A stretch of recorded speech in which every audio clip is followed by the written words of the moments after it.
compañeros, bienvenidos a una nueva transmisión más. Es un placer estar nuevamente con ustedes, servidor Irwin Rodríguez, transmitiéndoles desde el día de hoy. Nos encontramos en este viernes 23 de agosto del 2024. Si nos estás viendo por primera vez, muchísimas gracias por tu tiempo y por tu espacio. Solamente pido tu apoyo con la suscripción para que cada día podamos ser más en esta gran familia. Amigos, vámonos leyendo la información, pues simplemente le acaban de tumbar los dientes a Lorenzo Córdoba, porque es uno de los que anda, duro y dale, queriendo que simplemente se castigue a Morena y se le quite esta subrepresentación que tanto han estado lloriqueando los de la oposición. Vimos que el día de ayer, de manera descarada, Claudia Zavala, sí, una de estas pues simplemente apoyadoras de la oposición. Sabemos que cuando estaba con Lorenzo Córdoba simplemente era una incondicional, pues lanzó una propuesta en la que se pretende simplemente quitar esa sobrerepresentación de la que tanto están llorando y beneficiar al PRI, al PAN y a MC. Ni así van a poder. El señor Lorenzo Córdoba salía con este argumento, el cual simplemente fue echado para abajo y le ponen una arrastrada por parte de Eduardo Andrade, este abogado, quien en su momento y en el programa de Azucena Uresti también cayó a Kenia López Rabadán, porque Lorenzo Córdoba salió a decir lo siguiente. En el sentido, si se hace una interpretación letrista de lo que establece el mencionado artículo constitucional, en el sentido de que, cito, en ningún caso un partido político podrá contar con un número de diputados por ambos principios que representen un porcentaje total de la Cámara que exceda en 8 puntos a su porcentaje de votación nacional emitida. Los partidos que integran la coalición gobernante, Morena, el Partido del Trabajo y el Partido Verde Ecologista de México, recibirían, como ha venido insistiendo el gobierno machaconamente en las últimas semanas, un número de equivalente a 372 diputaciones, es decir, el 74.4% de la Cámara, a pesar de haber obtenido apenas el 54.7% de la votación total, un 20% más. Es decir, mediante una lectura gramatical a modo, se pretende que el límite de sobrerepresentación del 8% se aplique a los partidos en lo individual, porque así está establecido literalmente, y no también a las coaliciones, como ocurría cuando se redactó la norma. Ello significaría, en los hechos, que dicho límite se estaría multiplicando por cada uno de los partidos coaligados. De este modo, se pretende que a través de una coalición parcial, como es el caso de Sigamos Haciendo Historia, se permita a los partidos que la integran tener una sobrerepresentación en conjunto máxima del 24%, y no del 8%, como dice la Constitución. Sin embargo, hay quienes sostenemos que la interpretación de esa norma, tal como lo exige expresamente la legislación electoral, se haga conforme a los criterios gramatical, sistemático y funcional, es decir, atendiendo no solo a lo que expresamente se establece, sino tomando en cuenta también el sentido y propósitos que la misma persigue. Esto significa interpretar las normas electorales de manera integral, que no es una pretensión a modo, sino una obligación que impone la legislación en la materia.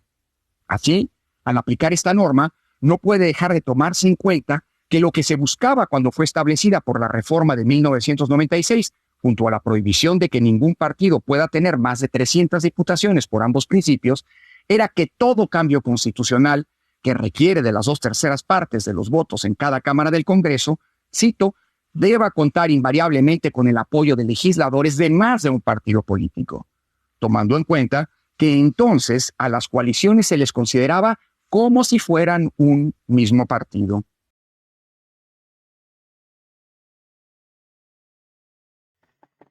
Es como ven a Lorencito. Así salía simplemente a hacer el ridículo el señor. Pero no solo eso. Pero siguió. Por eso, aunque sean varios partidos los que compiten coaligados, en su conjunto, no deben rebasar los límites máximos que determina la Constitución, porque de otro modo, las coaliciones se convertirían en una manera para burlar lo que aquella establece. El gobierno ha descalificado a quienes sostenemos que la interpretación de la norma debe ser sistemática y funcional, pretendiendo, en consecuencia, una aplicación letrista de lo dispuesto. El problema es que si se hiciera una lectura estrictamente gramatical de lo que establece todo el artículo 54, y no solo de su fracción quinta, como se pretende, ninguno de los partidos que participaron coaligados en la pasada elección tendría derecho a participar en la asignación de diputaciones plurinominales, como lo ha señalado acertadamente el constitucionalista Diego Valadez. En efecto, dicho artículo 54 establece en su fracción primera que, cito, un partido político para obtener el registro de sus listas regionales deberá acreditar que participa con candidatos a diputados por mayoría relativa en por lo menos 200 distritos uninominales. Si se hiciera una interpretación literal de lo anterior, ni Morena, el Partido Verde y el Partido de Trabajo que integraron la coalición Sigamos Haciendo Historia, ni tampoco el PAN, el PRI y el PRD, mediante Fuerza y Corazón por México, en lo individual, cumplirían el requisito de haber presentado candidaturas a diputaciones de mayoría relativa en al menos 200 distritos electorales y, por lo tanto, no tendrían derecho a registrar a sus listas de representación proporcional ni tampoco, en consecuencia, a participar en el reparto de dichas diputaciones. Ello es así porque en el convenio de la coalición Sigamos Haciendo Historia, que postuló candidaturas en 260 distritos, se establece que 143 candidaturas le correspondían a Morena, 41 al Verde y 46 al Partido del Trabajo, lo que sumados a los candidatos en los 40 distritos en donde dichos partidos participaron separados, implicaría que Morena habría registrado en total 183 candidaturas de diputaciones de mayoría relativa, el Partido Verde 111 y el Partido del Trabajo 86, con lo que ninguno de ellos cumpliría con el mínimo que establece la fracción primera del artículo 54 constitucional. Lo mismo, por cierto, ocurriría con los partidos de la otra coalición. De ese modo, si se hiciera una lectura literal de todo el artículo 54, el único partido que cumplió por sí solo el registro de presentar candidaturas en al menos 200 distritos y en consecuencia poder participar en el reparto de dichas diputaciones plurinominales sería Movimiento Ciudadano. Como puede verse, una interpretación meramente gramatical puede llevarnos a absurdos y evidencia que las normas deben interpretarse de manera armónica e integral. Si para no volver insensato lo dispuesto en la fracción primera del artículo 54 debe interpretarse que donde la Constitución dice partidos políticos, supone partidos en lo individual o bien coaligados, para que tenga sentido, lo mismo debe hacerse con la fracción quinta y aplicar el límite del 8% de sobrerepresentación tanto a los partidos en lo individual como también cuando van en coalición. Hacer lo anterior es la única manera de darle sentido a la norma y concretar su propósito de procurar el principio democrático de máxima proporcionalidad posible, es decir, que a los partidos les corresponda un número de diputados lo más cercano al porcentaje de votos que obtuvieron. De ese tamaño es la responsabilidad que subyace a la decisión que tomará el INE en los próximos días, o tener mayorías artificialmente construidas, o atender a la voluntad de la ciudadanía depositada en las urnas, ni más ni menos. Pues ahora resulta, pues así le contestan y como comenta Fernández Noroña, ahí te hablan Lorenzo Córdoba, creo que tendrás que ir por una dentadura nueva, pues Eduardo Andrade comenta lo siguiente: queridas amigas y amigos, les comparto la respuesta que envía Lorenzo Córdoba para combatir sus engañosos argumentos sobre el valor del voto. Nuevamente está un poco larga, pero es necesario aclarar punto por punto sus sofismas. No por el que no sepa, sino para que se dé cuenta, como lo dijo Lincoln. Se pueden engañar a todos algún tiempo o algunos todo el tiempo, pero lo que no se puede es engañar a todos todo el tiempo. Y comenta lo siguiente, vean ustedes. Estimado Lorenzo Córdoba, primero debes explicar por qué consideras que unos votos pesan más que otros. Como autoridad electoral que fuiste, sabrás que los votos no se pesan, se cuentan. Al contarse todos valen exactamente igual. Una unidad que se computa una sola vez a favor de quien fue emitida. Quizá trate de referirse al efecto distinto de que puede tener cada voto según el sistema en el que se contabiliza. En el mayoritario, el que gana aunque sea por un voto más que sus contrincantes, se lleva toda la representación del distrito. Los votos a favor de los perdedores también se contarán válidamente, pero al terminar se pueden tirar a la basura, pero no fueron suficientes para elegirlos. Para temperar ese efecto se introdujo el sistema proporcional, en el que los mismos votos cumplen una función distinta. Se recuperan para darles utilidad y contarlos a favor de cada partido, a fin de asignarles diputados según su porcentaje de voto en todo el país. Eso solo se aplica para los 200 lugares que se reparten en ese criterio, no a los 500 como ocurría en un sistema totalmente proporcional.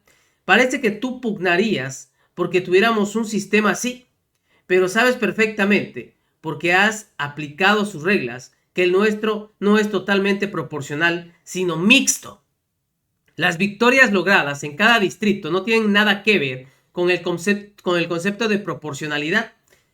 Por eso impactan en mayor medida la representación en el Congreso de los partidos que la obtuvieron, lo cual no va en contra de la lógica esencial de la democracia. Como dices, al contrario, responde a la más pura lógica democrática basada en la regla de la mayoría. Gana la representación el candidato o candidata que obtiene la mayor cantidad de votos. Punto. Entonces, los votos ni pesan ni valen distinto.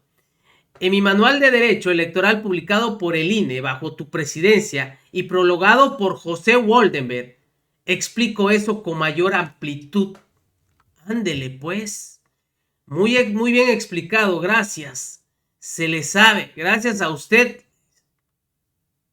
¿Cómo la ven? Dice, estimado magistrado, ya revisó el planteamiento de la consejera Zavala. Dice, acaba de darse a conocer y sinceramente no lo conozco. Por lo poco que oí, que dijo Luis Ugalde en el programa de Pepe Cárdenas, me parece un intento desesperado por modificar el resultado de la elección. La Constitución dice claramente lo siguiente: en ningún caso un partido político podrá contar con un número de diputados por ambos principios que representan un porcentaje total de la Cámara que exceda en 8 puntos a su porcentaje de votación nacional emitida. Así que el porcentaje de votación sirve de base para el cálculo. El que sirve es el total nacional y el porcentaje de diputados se calcula sobre el total de la Cámara. Así que no me parece tener mucho sentido la propuesta que se le atribuye a la consejera Zavala. Pues ¿cómo ven la situación? Estos están simplemente tratando de dar patadas de ahogado cuando simplemente la ley, la Constitución es clara y quieren seguir engañando. Nos vemos. Que sigan pasando un excelente día. Servidor Rodríguez transmitiéndoles desde su canal. Recuerden, la información está ahí y depende de todos nosotros el pregonarla. Nos vemos. Hasta la próxima.